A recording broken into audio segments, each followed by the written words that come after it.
Hello दोस्तों, जैसा कि आप जानते हैं सीबीएसई ने हाल ही में ये अनाउंसमेंट की है कि इस साल के जो बोर्ड एग्जामिनेशन होने वाले हैं वो पेन एंड पेपर मोड में होंगे, यानी कि ऑफलाइन मोड में ही होंगे। और सीबीएसई ने ये भी बोला है कि वो जल्द ही एग्जाम की डेट शीट को भी रिलीज कर देगा।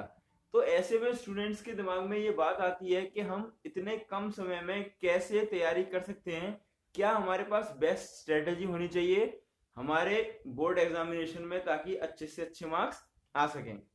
तो दोस्तों, आज के इस वीडियो में मैं आपको यही बताने वाला हूं कि क्या बेस्ट स्ट्रेटेजी आप अपना सकते हैं ताकि अपने बोर्ड एग्जामिनेशंस में आप बेहतर से बेहतर परफॉर्म कर सकें। एंड आई एम श्योर अगर आप इन टिप्स को फॉलो करेंगे तो आप बेहतर मार्क्स ला पाएंगे। और मैं ये कोई बनी बनाई बातें नहीं बताऊंगा, जो मैंने एक्चुअली अपनी लाइफ में अप्लाई किया था, प्रैक्टिकल लाइफ में जो अप्लाई किया था वही टिप्स मैं आपको बताने वाला हूं। अगर अभी तक आपने हमारा चैनल सब्सक्राइब नहीं किया है तो प्लीज पहले चैनल को सब्सक्राइब कीजिए ताकि लेटेस्ट वीडियोस आप तक पहुंचे सबसे पहले।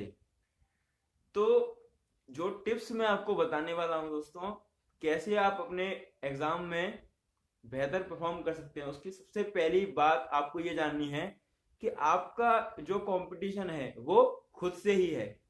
आपको सिर्फ और सिर्फ मेहनत करते हुए जो आप पहले थे, जैसे आप पहले परफॉर्म करते थे उससे बेहतर परफॉर्म करते हुए जाना है। आपको किसी से कंपटीशन नहीं करना है कि इस दोस्त से मुझे मार्क्स लेकर ज्यादा आने हैं या इस टॉपर से मैं इस बार मार्क्स ज्यादा लेकर आऊंगा। सबसे पहली बात आप दिमाग में अपने ये बैठा लीजिए कि आपका जो कंपटीशन है वो सिर्फ और सिर्फ खुद से है। You have to defeat yourself only and you have to be better than you were yesterday. जैसे आप पहले परफॉर्म करते थे उससे आपको बेहतर बस परफॉर्म करते हुए जाना है।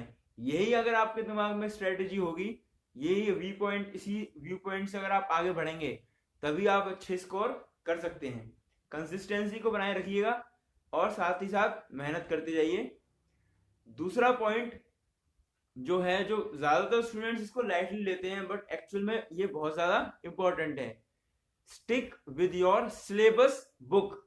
ज्यादातर स्टूडेंट्स का ये मानना होता है कि हम रेफरेंस बुक्स का इस्तेमाल कर लें या दूसरे राइटर्स की बुक्स का इस्तेमाल कर लें तो हमारे जो बोर्ड के एग्जामिनेशन में मार्क्स हैं वो बेहतर आ सकते हैं।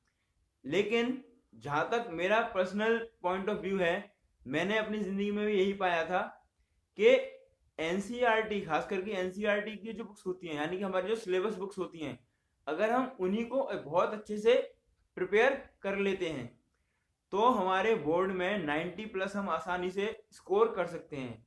बशर्ते आपको सिलेबस बुक्स का हर एक क्वेश्चन और साथ ही साथ एक एक एग्जाम्पल आपको बहुत अच्छे से तरीके करना है प्रिपेयर। आपको दूसरी बुक्स पढ़ने की जरूरत नहीं है। मैं ये नहीं कह रहा कि बाकी बुक्स जो होती हैं वो बेकार होती हैं, वो भी बहुत अच्छी होती हैं, लेकिन वो होती हैं आपकी कंपटीशन लेवल के बेसिस के लिए। दोस्तों, जो तीसरा पॉइंट हम डिस्कस करने वाले हैं वो है टाइम मैनेजमेंट। ये एक ऐसा वर्ड है जो हम बचपन से सुनते हुए आ रहे हैं कि हमें अपने टाइम को मैनेज करना आना चाहिए। सिर्फ और सिर्फ एग्जाम वाले दिन नहीं, बल्कि एग्जाम होने तक भी हमें ये पता होना चाहिए कि हम अपने समय को किस तरीके से प्रॉपरली मैनेज करते हैं पूरे दिन में। तो देखिए, मैं आपको कुछ टिप्स बताता हूं। पहली टिप ये है कि सबसे पहले तो आप अपने जितने भी सोशल अकाउंट्स हैं, व्हाट्सएप, फेसबुक, इंस्टाग्राम, इन सबको बोल दीजिए टाटा बाय बाय। ये सिर्फ और सिर्फ डिस्ट्रैक्शन का काम करेंगे आपके लिए। आप सोचेंगे कि अरे एक मैसेज ही तो आया है व्हाट्सएप का, इसका रिप्लाई कर देता हूँ या कर देती हूँ, उसके बाद में अपना जो पढ़ाई है वो दोबारा से स्टार्ट कर दूंगा। लेकिन वो एक मैसेज कब आपके 2 घंटे वेस्ट कर देगा आपको पता नहीं पड़ेगा। दूसरी बात आपको चेंज करनी है अपनी स्लीपिंग हैबिट्स। 8-9 घंटे ना सोकर अगर आप 6 से 7 घंटे भी सोते हैं तो वो स्लीप भी प्रॉपर होती है। तो वहां से क्या होगा, आपके 2-3 घंटे वहां से एक्स्ट्रा मिलेंगे और वो आपकी प्रिपरेशन में काफी हेल्प कर सकते हैं। और साथ ही साथ अगर आप ये जानना चाहते हैं कि हम एग्जाम वाले दिन या एग्जाम देते हुए हम अपने टाइम को कैसे मैनेज कर सकते हैं, तो इस पर मैंने एक अलग से वीडियो बनाया है, एक सेपरेट वीडियो, आप उसको जाकर देख सकते हैं। दोस्तों, फोर्थ पॉइंट है practicing from sample papers and previous year papers. देखिए, प्रीवियस ईयर के पेपर्स को सॉल्व करना एक बहुत ही अच्छा तरीका है आपके बोर्ड एग्जामिनेशन में अच्छा स्कोर करने का। क्यों? दो रीजन है उसके लिए। सबसे पहला रीजन तो ये है कि जो प्रीवियस ईयर के पेपर्स होते हैं उसकी हेल्प से आप ये जान सकते हैं कि किस लेवल के क्वेश्चंस आते हैं पेपर के अंदर। खास करके जो 12th क्लास के स्टूडेंट्स हैं उनको मैं एक सजेशन देना चाहूंगा कि वो जरूर प्रीवियस ईयर के पेपर्स को सॉल्व करें। दूसरा फायदा इससे ये होता है कि आप अपने टाइम को बेटर मैनेज कर पाएंगे if you are solving more and more sample papers and previous year papers. आपको ये जानकारी होगी कि मैं कैसे अपने टाइम को मैनेज कर सकता हूं ड्यूरिंग द एग्जामिनेशन। और दोस्तों कुछ क्वेश्चंस इतने प्यारे होते हैं कि उनका काम होता है बार बार रिपीट होना आपके एग्जामिनेशन पेपर में। तो अगर आपको ये आइडिया होगा कि मैं प्रीवियस पेपर्स को देख लूं एक बार, स्पेशली लास्ट 10 इयर्स के पेपर्स को अगर उठा के देखें तो आप पाएंगे कि क्वेश्चंस जो हैं वो रिपीट हुए हैं और बहुत बार रिपीट हो चुके हैं। तो प्लीज अपना टाइम वेस्ट मत कीजिए और आज ही जाकर अपने प्रीवियस ईयर पेपर्स और साथ के साथ सैंपल पेपर्स को डाउनलोड कीजिए।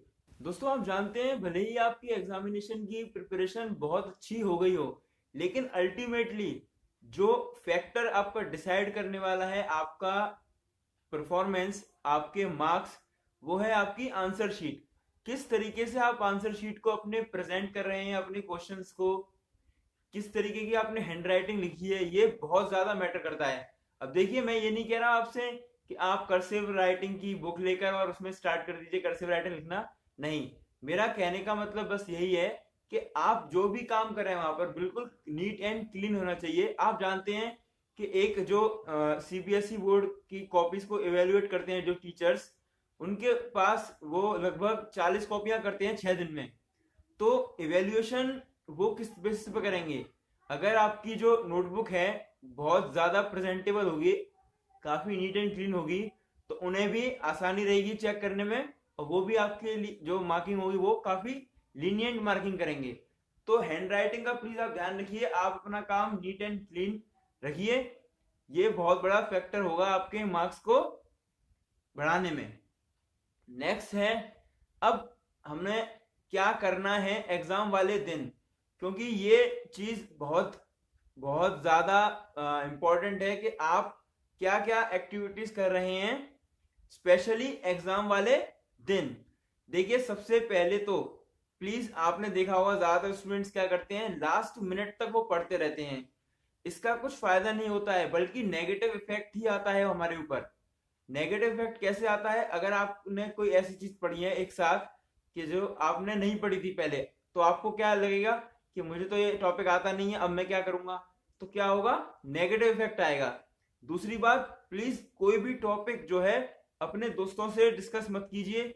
और जो मैंने पहली बात बताई थी इसमें कि आप प्लीज ये लास्ट मिनट तक पढ़ने वाली आदत को छोड़ दीजिए, ये आपको नेगेटिव इफेक्ट ही देगी।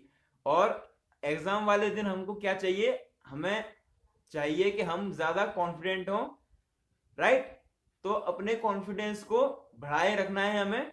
तो ये गलतियां मत कीजिएगा, लास्ट मिनट तक आप पढ़ते रहें और दोस्तों से टॉपिक डिस्कस करने में ही लगे रहें, नहीं, बल्कि आप क्या कीजिए, रिलैक्स करिए अपने माइंड को और एग्जाम स्टार्ट कीजिए। अब बात आती है जजमेंट डे की, यानी कि जब एग्जाम के 3 घंटे जब आप एग्जाम देना स्टार्ट करेंगे।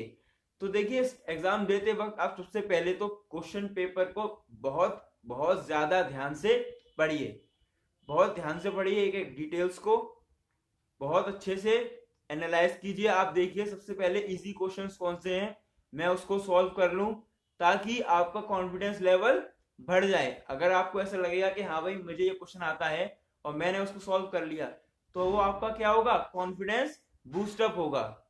एग्जाम पेपर को करने के बाद एक एक क्वेश्चन को पहले आप ध्यान से देखिए, करिए। एग्जाम पेपर को करने के बाद अपनी आंसर शीट को चेक कीजिए, 1 बार 2 बार 3 बार, बार बार चेक करते रहिए, क्योंकि आप भी जानते हैं कि जल्दी एग्जाम करने से आपको कोई मेडल नहीं मिलने वाला। बट अगर आप प्रॉपरली देखेंगे, एक एक चीज को एनालाइज करेंगे, तो वो आपको कहीं ना कहीं चीज बहुत ज्यादा बेनिफिट देगी। तो एग्जाम करने के बाद भी आंसर शीट को आप लगातार चेक करते रहिए, ये देखते रहिए कि कहीं मुझसे कोई गलती तो नहीं हो गई है। ज्यादा स्टूडेंट्स क्या होते हैं, ये सिली मिस्टेक्स कर देते हैं, तो अपनी सिली मिस्टेक्स को देखिए उस रीचेकिंग में, तो रीचेकिंग का जरूर ध्यान रखिएगा। तो दोस्तों ये थे कुछ पॉइंट्स जिसकी हेल्प से आप डेफिनेटली स्कोर कर सकते हैं बेटर, अगर आप मेहनत करें तो।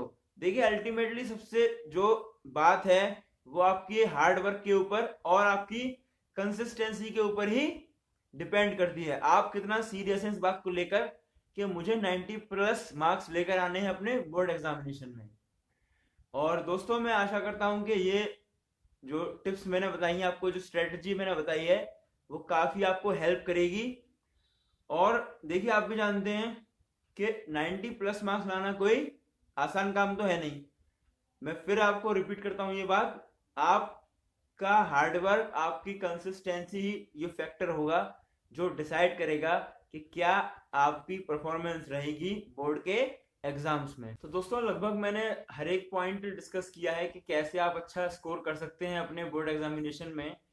और मैं चाहता हूं प्लीज के जो स्टूडेंट्स 10th पास कर चुके हैं, 12th पास कर चुके हैं, वो प्लीज कमेंट सेक्शन में अपना एक्सपीरियंस शेयर करें, कुछ ऐसी बातें बताएं जो हो सकता है मुझसे छूट गई हो, ताकि हमारे जो स्टूडेंट्स हैं उनको इंस्पिरेशन मिल सके, वो और अच्छा परफॉर्म कर सकें।